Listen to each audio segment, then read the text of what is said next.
नमस्कार दोस्तों, मैं मनीष कुमार भोज आप सभी का अपने YouTube चैनल पहाड़ एजुकेशन में हार्दिक स्वागत करता हूं। दोस्तों, आशा करता हूं कि आप सभी लोग स्वस्थ होंगे और साथ ही आपकी जो आगामी प्रतियोगिता परीक्षाओं की जो तैयारी चल रही होगी बहुत शानदार तरीके से आप लोग करोगे। दोस्तों, जैसे आप सभी को ये सर्वविदित हो गया होगा, आप लोगों तक सूचनाएं पहुंच चुकी होंगी कि हाईकोर्ट द्वारा एलटी भर्ती परीक्षा में जो वर्तमान समय में जो गतिमान थी उसमें कहीं ना कहीं अल्प विराम लगा दिया गया है या स्टे उसमें लगा दिया है। तब तक भर्ती प्रक्रिया यहाँ पर रोक लगा दी है। अब ये रोक क्यों लगा दी गई, किस लिए लगा दी गई, आप सभी अभ्यर्थी इससे अनभिज्ञ नहीं होंगे। सभी अभ्यर्थियों को इस बारे में पूर्व में पता था कि ये चीजें इस तरीके से घटनाक्रम घटने वाला है।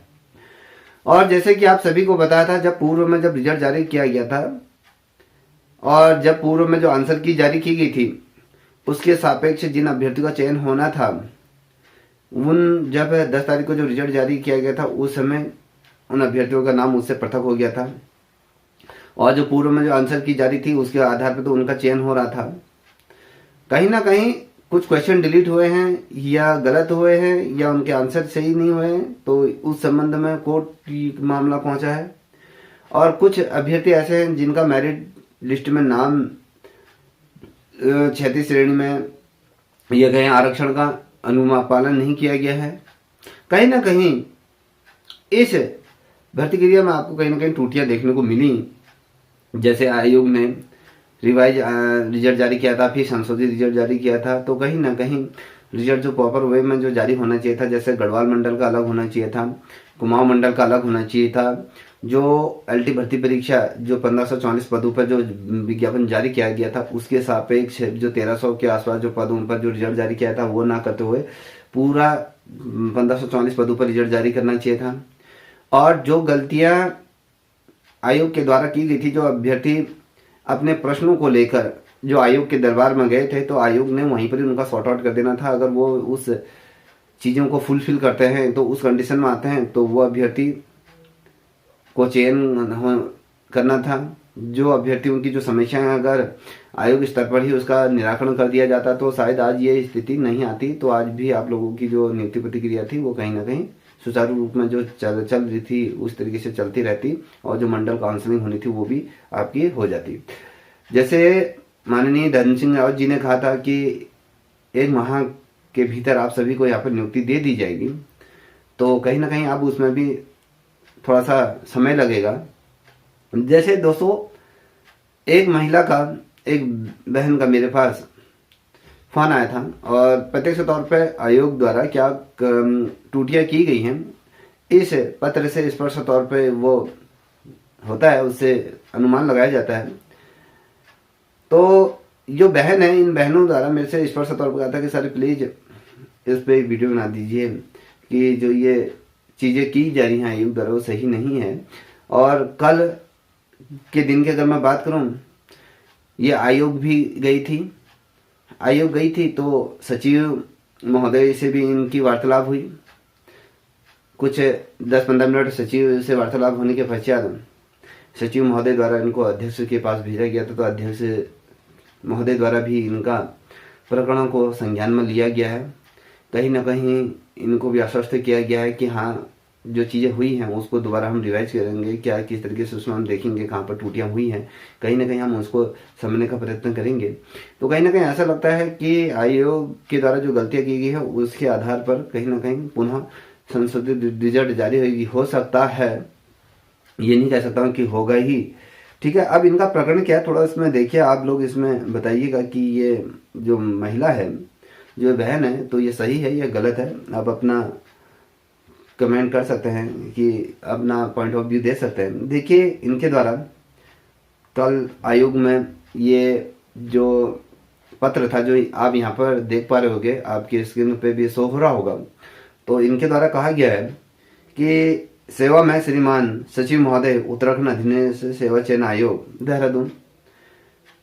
जो इनका सब्जेक्ट है, कहती हैं कि एलटी सामान्य श्रेष्ठता सूची में नाम ना होने के कारण उस संबंध में कहती हैं कि जब रिजल्ट जारी हुआ था उसमें मेरा नाम नहीं है, तो उस संबंध में ये प्रकरण के बारे में बात करेंगे। क्या प्रकरण है इसको थोड़ा समझने का प्रयत्न करिएगा। तो मुझे लगता है कि जो ये शीतल चौहान जो बहन है वो अपनी जगह में एकदम सही है। शायद आपके और मेरे मतभेद अलग हो सकते हैं, आपका सोचने का नजरिया अलग होता है, मेरा अलग हो सकता है। तो कहीं ना कहीं मुझे जहाँ तक में लगता है कि अपनी जगह पे सही है, कहीं ना कहीं आयोग ने इनके साथ गलत किया है। तो ये अगर ये जो टूटी हुई है अगर ये सही तरीके से हो जाती है तो कहीं ना कहीं ये भी एलटी भर्ती परीक्षा में चयनित हो सकती हैं। देखिए अब इसमें इन्होंने क्या दिया, महोदय सभी ने निवेदन इस प्रकार है। मैं शीतल चौहान, डॉटर ऑफ श्री ध्यान सिंह चौहान, इनका जो एल्टी में जो नवंबर है 12/12/95/0258 इनका नवंबर है, और एलटी सामान्य के अभ्यर्थी है, जिसका 10 जनवरी 2025 को जो अवैधिक सदस्यता सूची जो जारी की गई थी, एसटी कैटेगरी की है ये, इस श्रेणी में इनका नाम आया था।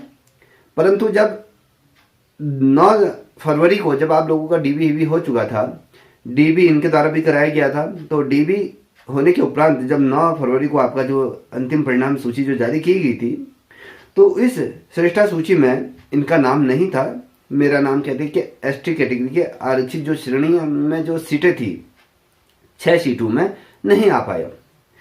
क्यों नहीं आया, थोड़ा इसको समझने का प्रयत्न किया। कहती हैं कि एक अखिलेश राणा जी हैं जिनका नंबर 120-99-570 है। तो इनकी रैंक, थोड़ा इनकी रैंक पे ध्यान देना और इनके नंबर पे भी ध्यान देना। इनकी जो रैंक है वो 96 रैंक है, और ओपन कैटेगरी में कैटेगरी की सभी शर्तों को ये क्या करते हैं, फुलफिल करते हैं। और इनके जो नंबर है वो 54 नंबर है। थोड़ा इनके नंबर और रैंक को याद करें, 54 आपके 50 इनके नंबर हैं, और रैंक इनकी आपकी कहें तो 96 इनकी रैंक है।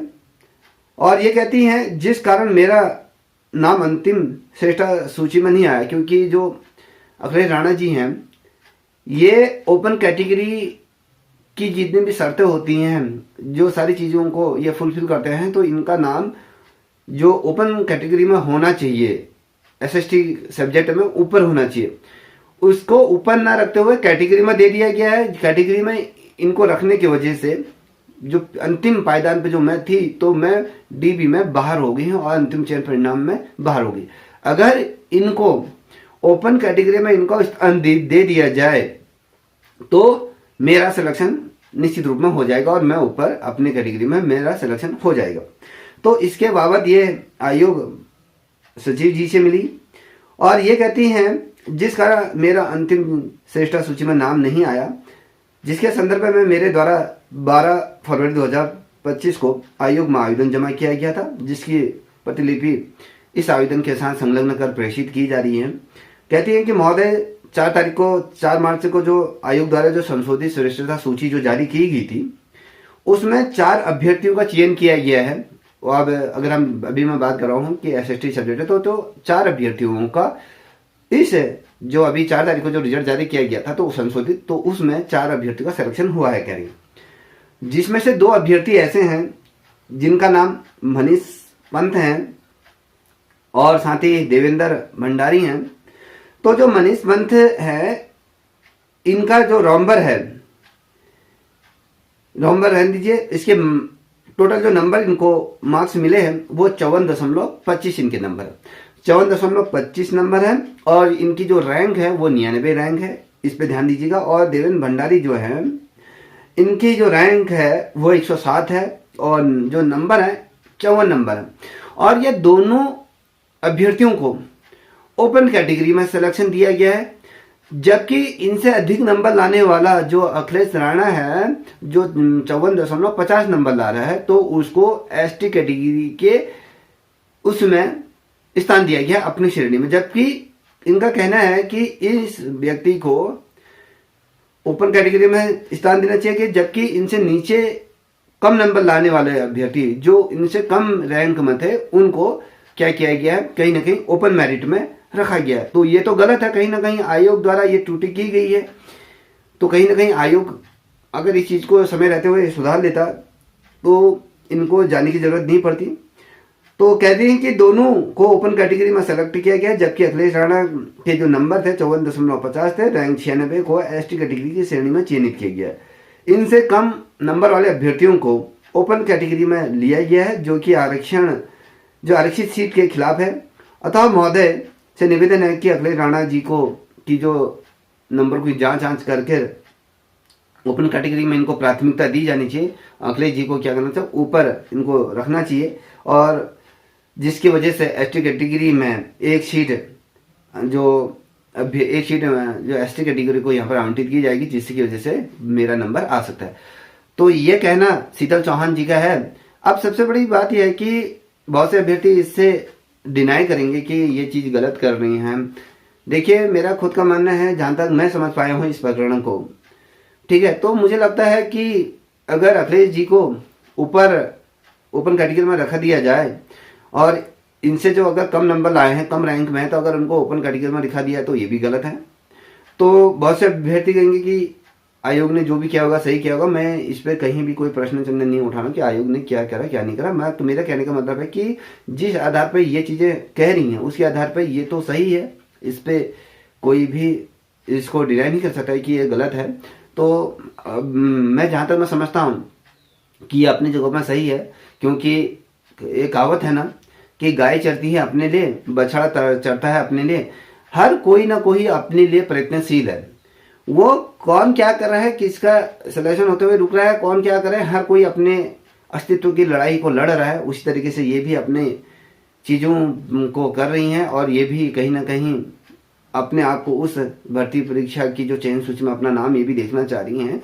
तो कहीं ना कहीं ये भी अपने स्तर से प्रयास कर रही हैं, मिल रही हैं। और मैं यही आयोग से कहूँगा, अगर ये डिजर्व करती हैं, अगर ये चीज़ें सही हैं, तो अखिलेश जी को प्राथमिकता के तौर पर ओपन कैटेगरी में रखा गया है। अगर एक सीट नीचे आवंटित होती है एसटी कैटेगरी में, तो कहीं ना कहीं एक सीट से अगर ये ऊपर आती हैं तो निश्चित रूप में ये इनका सिलेक्शन करना चाहिए। सारी चीज़ों को देख दुख के आयोग अंतिम जो निर्णय है आयोग का ही है, और ये सारी चीज़ें अगर समय रहते हुए अगर सही चीज़ें हो जाएं तो यही दरख्वास्त है कि आयोग से कि इस शीतल बहन का जो बहन है तो इनका सिलेक्शन हो। मैं भी ऐसी ही दुआ करूँगा, ठीक है, क्योंकि आज की डेट में अगर मैं बात करूँ, हर कोई ये चाहता है कि मेरा सिलेक्शन हो। दूसरा क्या कर रहा है, दूसरे को इससे कितना फर्क पड़ेगा, आज इस पर कोई ध्यान नहीं देता है। हर कोई ही अपने लिए संघर्ष कर रहा है, क्योंकि नित्य प्रतिदिन अगर मैं बात करूँ, कोई ना कोई अपनी चीज़ों के लिए संघर्ष रहित रहता है, कि कहता है कि भैया मुझे भी जॉब करनी है, मुझे भी आगे बढ़ना है। हर कोई इस चीज़ पे लगा है। देखिए दोस्तों, अगर मैं कहूँ ना, आज ऐसा समय आ गया है जब आगे बढ़ना कष्टदायक हो गया है और पीछे बढ़ना भी कहीं ना कहीं कष्टदायक हो गया है, और कहीं पर स्थिर रहना भी घातक हो गया है। तो ये चीज़ों को थोड़ा सा मनन करिएगा, क्या सही हुआ क्या गलत है। कि मुझे लगता है कि इन्हीं चीज़ों की वजह से कहीं ना कहीं अल्टी भर्ती परीक्षा का जो परिणाम था कहीं ना कहीं वो बाधित हुआ है, रुक गया है। तो आई होप आप लोगों ने इनका प्रकरण देखा होगा कि मैं शीतल जी अगर इस वीडियो को देख रही हैं तो आपकी जो बातें थी मैंने रखने का प्रयत्न किया, कि मैं आयोग से दरख्वास्त भी करूंगा कि शीतल जी की जो भी समस्या हैं उनका जल्दी से जल्दी निराकरण किया जाए। अगर आ रही हैं तो वो बता दीजिए, अपने तरफ से इनको आश्वस्त कर दीजिए कि इस वजह से आपका नाम नहीं दिया गया, तो सारी चीज़ें स्पष्ट हो जाएं तो बेहतर है। और जो कि हमारे जो जितने भी भाई बहन हैं जिनकी भर्ती प्रतिक्रिया अभी जो बाधित हुई है, तो कहीं ना कहीं वो सुचारू रूप से प्रारंभ हो सके, सभी को नियुक्ति प्रतिक्रिया यहाँ पर मिले और समय रहते हुए ये विद्यालयों में जाए, ऐसी मेरी आशा है। अगर आप लोगों को ये वीडियो सही लगी होगी तो प्लीज़ लाइक करें और साथ ही अपने दोस्तों के साथ करें। तब तक इतना ही। जय हिंद, जय भारत, जय उत्तराखंड।